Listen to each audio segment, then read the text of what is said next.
We're going to start with breaking news. The president's son, Hunter Biden, found guilty on all counts in his federal gun trial. He left the courthouse holding hands with his wife and with First Lady Jill Biden after learning his fate. This is the first time in American history that the child of a sitting president has been found guilty of criminal charges. Yeah, Hunter Biden is facing up to 25 years in prison for lying on a background check form and for buying a gun while he was addicted to crack cocaine. Our producer inside that courtroom says Hunter stared straight ahead at the jury when they delivered their verdict and then nodded slightly as it was read. NBC News White House correspondent Mike Memley is live just outside that courthouse for us right now. Mike, what happens next? So, as you say, there were three separate counts here on which Hunter Biden was found guilty. Each carries a sentence of 10 years. One carried a sentence of 5. The judge in this case, Mary Ellen Noreika, did not issue a sentence yet. Now, it's standard practice for that to come within 120 days.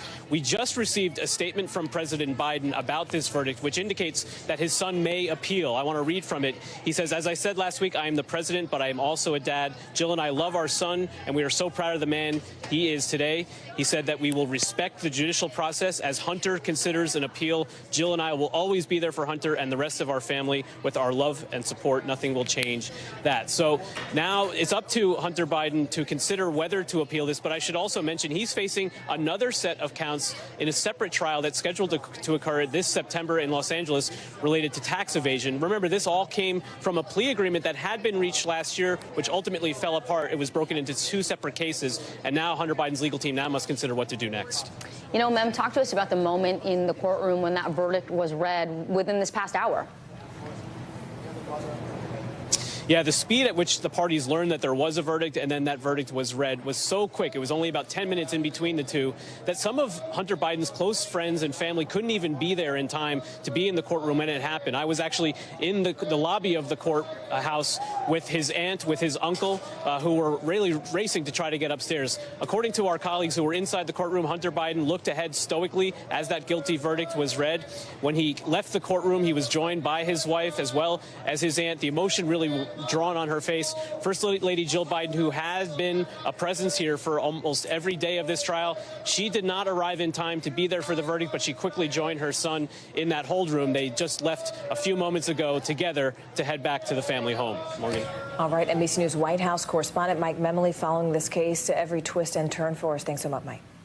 Let's bring in NBC News legal analyst Danny Savalos now. Danny, good to have you here. So you were saying the range of sentencing for this could go anywhere from probation all the way up to a max of 25 years in prison. What's the likely sentence here that you think he will receive? It will not be anywhere close to the statutory maximum of 25 years, which is always an astronomical number arrived at by calculating all the maximum sentences and lining them up end to end. And that's exactly how you get 25 years in this case. It will never happen, especially for a first-time offender. What instead happens is that the judge must calculate the sentencing guidelines, which is a bizarre and complex formula used to calculate a sentencing range of months. But here's the thing. Even if you arrive at that range, for example, 15 to 21 months, the judge calculates it, but the judge need not sentence within that guideline range. It's a good idea to do so for a judge because it effectively immunizes the judge from appeal of that sentence, but judges frequently sentence below and sometimes above the applicable guideline range. There's a lot of nuance, Danny, to this case and a lot of firsts here, right? I mean, there's a lot of unusual twists and turns. But when we think sort of about even just the jury's process here and the fact that they deliberated just over 2 hours this morning, would you consider that a quick verdict?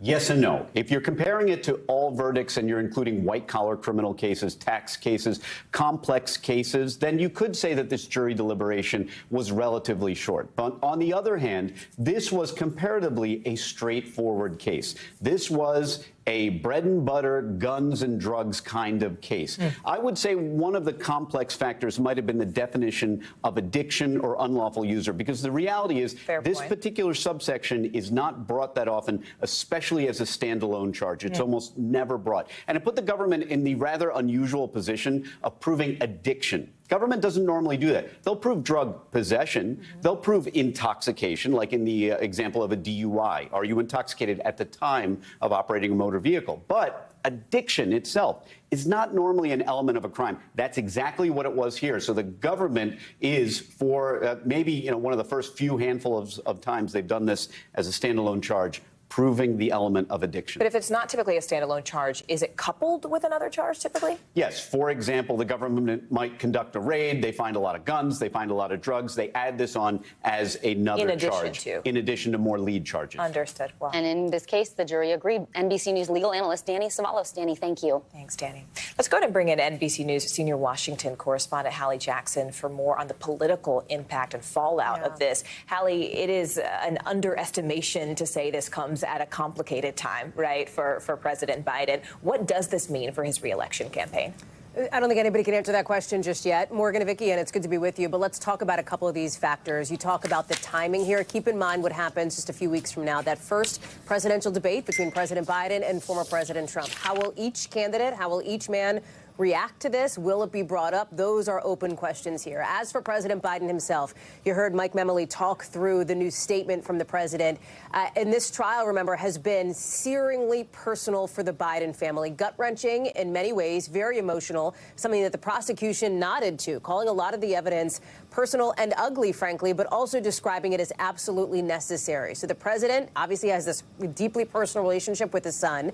That is something that we know to be a reality for him. The bigger question is going to be, is this going to matter to voters? Is this going to matter to that very small slice of persuadable voters who will ultimately, frankly, determine the outcome of this election in November? We don't have great polling on it, Vicky and Morgan. We just don't. Most of the numbers that we're looking at are from well before the trial began for Hunter Biden. And in that, the vast majority of people, 2/3 at least, suggest that they believe Hunter Biden is being treated fairly. And most say it will not affect their vote for presidency. Now, again, those are numbers from back in, the fall, the spring, et cetera, but that is what we know so far. On the flip side of the coin, on the Republican side of the aisle, you have former President Trump railing against his own conviction now for the 2 weeks since that guilty verdict against him came down, and obviously a separate trial for former President Trump. But Mr. Trump, when he talks about the weaponization of the justice system, perhaps this blunts that argument, looking at it from a logical perspective, if in fact the president's own son has also been convicted now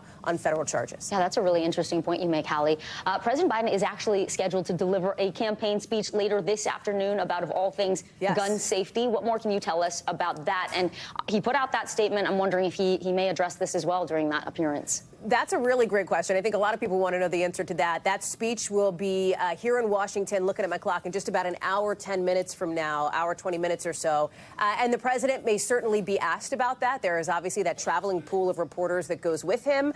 They will be, I am sure, trying to get questions to the president on this. We have heard from him now off camera. The question is going to be, will he address it on camera? In the past, we have seen the president, as we did, in fact, after Mr. Trump's conviction a couple weeks ago, take an opportunity, if he does have an on-camera moment, to make brief remarks about that headline of the day before moving on. Will he do that in this instance? TBD. The subject matter, it is one of those cosmic coincidences that it is, a gun safety speech on the same day that his own son has been convicted now on unrelated gun-related charges here. Thanks for watching. Stay updated about breaking news and top stories on the NBC News app or follow us on social media.